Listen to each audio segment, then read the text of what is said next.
ಸ್ನೇಹಿತರೆಲ್ಲರಿಗೂ ನಮಸ್ಕಾರ. Welcome to my channel. ಕಾಶ್ಮೀರದಲ್ಲಿ ದೌರ್ಭಾಗ್ಯಪೂರ್ಣವಾದಂತಹ ಒಂದು ಘಟನೆ ನಡೆದಿದೆ. ಪ್ರವಾಸಿಗರ ಮೇಲೆ ಉಗ್ರರು ನಿರ್ದಯವಾಗಿ ಗುಂಡಿನ ದಾಳಿಯನ್ನು ಮಾಡಿದ್ದಾರೆ. ಈ ಘಟನೆಯಲ್ಲಿ ಈವರೆಗೆ 27 ಮಂದಿ ಹಸಿನಾಗಿದ್ದಾರೆ ಎನ್ನುವಂತಹ ಸುದ್ದಿಗಳು ಕೂಡ ಬರ್ತಾ ಇವೆ. ಇದೇ ಸಂಖ್ಯೆ ಇನ್ನಷ್ಟು ಜಾಸ್ತಿ ಆಗಬಹುದು. ಹಾಗೆ ಪೆಹಲ್ಗಾವ್ನಲ್ಲಿ ಈ ಒಂದು ದುರ್ಘಟನೆ ಸಂಭವಿಸಿದ್ದು ಇಡೀ ದೇಶವನ್ನೇ ಬೆಚ್ಚಿಗೊಳಿಸಿದೆ. ಲಷ್ಕರ್ ಬೆಂಬಲಿತ ಉಗ್ರ ಸಂಘಟನೆಯೊಂದು ಈ ದಾಳಿಯನ್ನ ಹೊಣೆ ಹೊತ್ತುಕೊಂಡಿದೆ. ಇನ್ನೊಂದು ಕಡೆಯಲ್ಲಿ ಈ ಘಟನೆಯಲ್ಲಿ ಕರ್ನಾಟಕದ ಪ್ರವಾಸಿಗರು ಕೂಡ ಹಸಿನಾಗಿದ್ದಾರೆ. ಈಗಾಗಲೇ ಕರ್ನಾಟಕ ಸರ್ಕಾರ ಜಮ್ಮು ಕಾಶ್ಮೀರದಲ್ಲಿ ಉಳಿದಿರುವಂತಹ ಕನ್ನಡಿಗರನ್ನು ವಾಪಸ್ ತರೋದಕ್ಕೆ ಅಧಿಕಾರಿಗಳನ್ನು ಕೂಡ ನೇಮಕ ಮಾಡಿದೆ. ಬಹಳ ಒಂದು ಆತಂಕದ ವಾತಾವರಣ ಕೂಡ ಅಲ್ಲಿ ನಿರ್ಮಾಣವಾಗಿದೆ.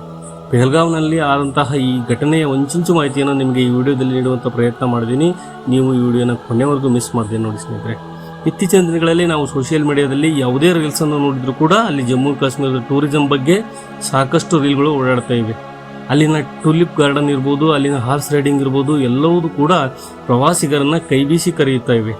ಹೋಗಿ ಬಂದವರಂತೂ ಹೇಳ್ತಾ ಇದ್ರು, ನಾವು ಸ್ವಿಟ್ಜರ್ಲೆಂಡ್ಗೆ ಹೋಗೋದೇ ಬೇಕಾಗಿಲ್ಲ, ಜಮ್ಮು ಕಾಶ್ಮೀರ ಅದಕ್ಕಿಂತ ಅದ್ಭುತವಾಗಿದೆ. ಇಷ್ಟು ದಿನ ಭಾರತದಲ್ಲಿ ಇಂತಹ ಅದ್ಭುತವಾದಂತಹ ಪ್ಲೇಸ್ಗಳು ಇದ್ದಾವೆ ಅಂತ ನಮಗೆ ಗೊತ್ತಿರಲಿಲ್ಲ, ಅಷ್ಟು ಅದ್ಭುತವಾಗಿದೆ ಜಮ್ಮು ಕಾಶ್ಮೀರ ಅಂತ ಹೋಗಿ ಬಂದವರು ಸೋಷಿಯಲ್ ಮೀಡಿಯಾದಲ್ಲಿ ಪೋಸ್ಟ್ಗಳನ್ನು ಮಾಡ್ತಾ ಇದ್ರು. ಆದರೆ ಜಮ್ಮು ಕಾಶ್ಮೀರದ ಬಗ್ಗೆ ಈ ರೀತಿಯಾದಂತಹ ಪ್ರಚಾರಗಳು ನಡೀತಾನೆ ಇದ್ವು.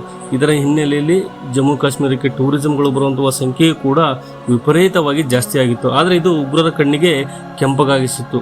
ಇವತ್ತು ಆಗಿದ್ದೇನಂತ ಕೇಳಿದ್ರೆ, ಕಾಶ್ಮೀರದಲ್ಲಿ ಅತ್ಯಂತ ಸುಂದರವಾದಂತಹ ರಮ್ಯ ಮನೋಹರವಾದ ತಾಣ ಅಂತಂದ್ರೆ ಅದು ಪೆಹಲ್ಗಾವ್. ಸಾಕಷ್ಟು ಜನ ಬರ್ತಾರೆ. ಕಾಶ್ಮೀರಕ್ಕೆ ಹೋದ್ರು ಅಂತಂದ್ರೆ ಪೆಹಲ್ಗಾವ್ಗೆ ಹೋಗದೆ ವಾಪಸ್ ಬರೋದೇ ಇಲ್ಲ. ಅಷ್ಟು ಸುಂದರವಾದಂತಹ ತಾಣ. ಅದನ್ನು ಮಿನಿ ಸ್ವಿಟ್ಜರ್ಲೆಂಡ್ ಅಂತಲೇ ಕರೀತಾರೆ. ಅಲ್ಲಿ ಹುಲ್ಲು ಹಾಸಿನ ಮೇಲೆ ಕುದುರೆ ರೈಡಿಂಗ್ ಮಾಡೋದು ಇದೆಲ್ಲ ಅದು ಸಿಕ್ಕಾಪಟ್ಟೆ ಫೇಮಸ್.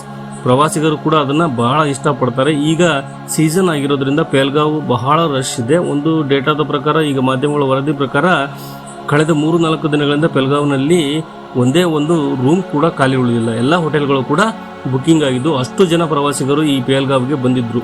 ಮಿತ್ರ, ಇದನ್ನ ಉಗ್ರರು ಟಾರ್ಗೆಟ್ ಮಾಡಿದ್ರು. ಪ್ರವಾಸಿಗರು ಹೆಚ್ಚಿರುವಂತಹ ಈ ಸಂದರ್ಭದಲ್ಲಿ ದಾಳಿಯನ್ನ ನಡೆಸುವಂತದ್ದು ಅವರ ಯೋಜನೆಯ ಒಂದು ಭಾಗ ಆಗಿತ್ತು. ಇವತ್ತು ಆಗಿದ್ದೇನು ಕೇಳಿದ್ರೆ, ಮಧ್ಯಾಹ್ನ ಸರಿಸುಮಾರು 3 ಗಂಟೆಯ ವೇಳೆಗೆ ಪೆಹಲ್ಗಾವ್ನ ಹಾರ್ಸ್ ರೈಡಿಂಗ್ ನಡೆಯುವಂತಹ ಈ ಹುಲ್ಲುಗಾವಲು ಇದೆಯಲ್ಲ, ಈ ಪ್ರದೇಶಕ್ಕೆ 3 ಜನ ಉಗ್ರಗಾಮಿಗಳು ಬರ್ತಾರೆ. ಅವರೆಲ್ಲರೂ ಕೂಡ ಯಾಕಂದ್ರೆ ಅಲ್ಲಿ ಅವರಿಗೆ ಕನಸು ಕೂಡ ಅವರು ಯೋಚನೆ ಮಾಡಿರಲಿಲ್ಲ ಇಲ್ಲಿ ಉಗ್ರಗಾಮಿಗಳು ಬರ್ತಾರೆ, ಈ ರೀತಿಯಾಗಿ ಬರ್ತಾರೆ, ಅದು ಯಾವುದೂ ಕೂಡ ಅರಿವೇ ಇರಲಿಲ್ಲ ಅವರಿಗೆ.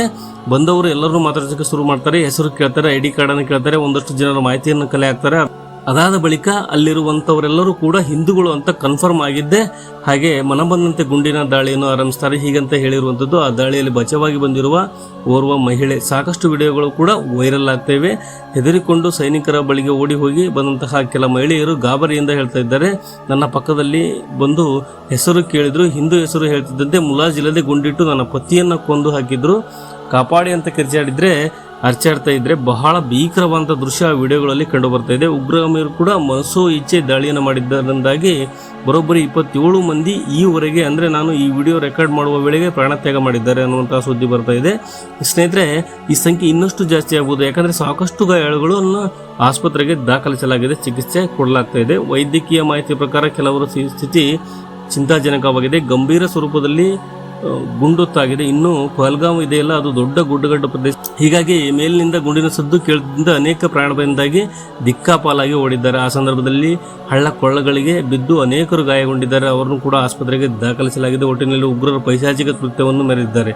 ಯಾವಾಗ ಈ ಘಟನೆ ಆಯಿತೋ ಆ ಸಂದರ್ಭದಲ್ಲಿ ಪ್ರಧಾನಿ ನರೇಂದ್ರ ಮೋದಿ ಅವರು ಕೂಡ ಸೌದಿ ಅರೇಬಿಯಾ ಪ್ರವಾಸದಲ್ಲಿದ್ದಾರೆ. ಹೀಗಾಗಿ ಅವರು ಕೂಡ ತಕ್ಷಣ ಅಮಿತ್ ಶಾ ಅವರಿಗೆ ಕರೆ ಮಾಡಿ ಇಮಿಡಿಯೇಟ್ ಆಗಿ ಜಮ್ಮು ಕಾಶ್ಮೀರಿಗೆ ತೆರಳುವಂತೆ ಸೂಚನೆ ಕೂಡ ಕೊಟ್ಟಿದ್ದಾರೆ. ಅಮಿತ್ ಶಾ ದೆಹಲಿ ಇರುವಾಗಲೇ ಒಂದು ಮೀಟಿಂಗ್ ಅನ್ನ ಮಾಡಿ, ಅಂದ್ರೆ ಜಮ್ಮು ಕಾಶ್ಮೀರದ ರಕ್ಷಣಾ ಸಿಬ್ಬಂದಿಗಳ ಜೊತೆಗೆ ಒಂದು ಸಭೆಯನ್ನು ಕೂಡ ಮಾಡಿ ವಿಡಿಯೋ ಕಾನ್ಫರೆನ್ಸ್ ಮೂಲಕವಾಗಿ ಬಳಿಕ ಜಮ್ಮು ಕಾಶ್ಮೀರಕ್ಕೆ ಬಂದು ಹೇಳಿದ್ದಾರೆ. ಈಗ ಅಲ್ಲಿನ ಪರಿಸ್ಥಿತಿ ಅವಲೋಕಿಸುವ ಕೆಲಸವನ್ನು ಕೂಡ ಖುದ್ದು ಅಮಿತ್ ಶಾ ಅವರೇ ಮಾಡ್ತಾ ಇದ್ದಾರೆ.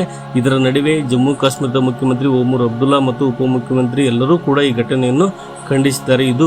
ಇನ್ನೊಂದು ಕಡೆಯಲ್ಲಿ ನರೇಂದ್ರ ಮೋದಿ ಅವರು ಕೂಡ ಈ ಬಗ್ಗೆ ಟ್ವೀಟ್ ಮಾಡಿ, ಯಾರನ್ನೂ ಬಿಡುವ ಪ್ರಶ್ನೆ ಇಲ್ಲ, ನಾವು ಈ ಬಗ್ಗೆ ಕಠಿಣ ಕ್ರಮಗಳನ್ನು ಕೈಗೊಳ್ತೀವಿ, ಯಾರೆಲ್ಲ ಗಾಯಗೊಂಡಿದ್ದಾರೋ ಅವರನ್ನು ಆದಷ್ಟು ಶೀಘ್ರವಾಗಿ ಗುಣಮುಖರಾಗಲಿ ಅಂತ ಹಾರೈಸಿದ್ದಾರೆ. ಸದ್ಯ ಇಡೀ ಉಗ್ರ ದಾಳಿಯನ್ನು ಲಷ್ಕರ್ ಬೆಂಬಲಿತ ದಿ ರೆಸಿಸ್ಟೆಂಟ್ ಫ್ರಂಟ್ ಎನ್ನುವಂತಹ ಉಗ್ರ ಸಂಘಟನೆ ದಾಳಿಯ ಹೊಣೆಯನ್ನು ಹೊತ್ತುಕೊಂಡಿದೆ. ಸ್ನೇಹಿತರೆ, ಈಗಾಗಲೇ ಇದರ ಸಂಪೂರ್ಣ ತನಿಖೆಯನ್ನು NIAಗೆ ವಹಿಸಲಾಗಿದೆ. NIA ಟೀಮ್ ಕೂಡ ಇನ್ನೇನು ಕೆಲವೇ ಕ್ಷಣಗಳಲ್ಲಿ ಅಲ್ಲಿಗೆ ರೀಚ್ ಆಗುತ್ತೆ. ಇದರ ಜೊತೆಗೆ ಇಡೀ ಏರಿಯಾದಲ್ಲಿ ಸರ್ಚಿಂಗ್ ಆಪರೇಷನ್ ಅನ್ನು ಕೈಗೊಳ್ಳಲಾಗುತ್ತೆ. ಜೊತೆಗೆ ಪೆಹಲ್ಗಾವ್ನಲ್ಲಿ ಉಳಿದುಕೊಂಡಂತಹ ಎಲ್ಲಾ ಪ್ರವಾಸಿಗರನ್ನು ಕೂಡ ಈಗಾಗಲೇ ಭದ್ರತಾ ಸಿಬ್ಬಂದಿಗಳು ಎಸ್ಕಾರ್ಟ್ನೊಂದಿಗೆ ಬೇರೆ ಬೇರೆ ಸುರಕ್ಷಿತ ಸ್ಥಳಗಳಿಗೆ ರವಾನೆ ಮಾಡಲಾಗ್ತಾ ಇದೆ. ಜೊತೆಗೆ ಜಮ್ಮು ಕಾಶ್ಮೀರದ ಇತರೆ ಪ್ರವಾಸಿ ತಾಣವನ್ನು ಕೂಡ ಸದ್ಯದ ಮಟ್ಟಿಗೆ ಮುಚ್ಚಲಾಗಿದೆ. ಅಲ್ಲಿರುವಂತಹ ಪ್ರವಾಸಿಗರನ್ನು ಕೂಡ ಸುರಕ್ಷಿತ ಸ್ಥಳಗಳಿಗೆ ರವಾನಿಸುವಂತಹ ಕೆಲಸ ಆಗ್ತಾ ಇದೆ. ಈ ಘಟನೆಯ ಬಗ್ಗೆ ಒಂದಷ್ಟು ಅನುಮಾನಗಳು ಈಗಾಗಲೇ ಸೃಷ್ಟಿ ಆಗ್ತಾ ಇವೆ.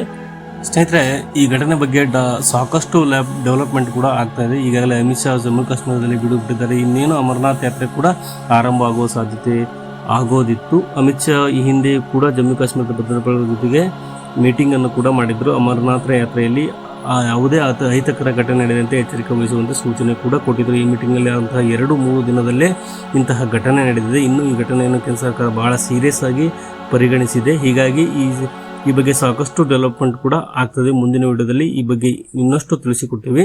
ದಯವಿಟ್ಟು ಈ ವಿಡಿಯೋ ಇಷ್ಟ ಆದರೆ ಲೈಕ್ ಮಾಡಿ, ಹಾಗೆ ಶೇರ್ ಮಾಡಿ.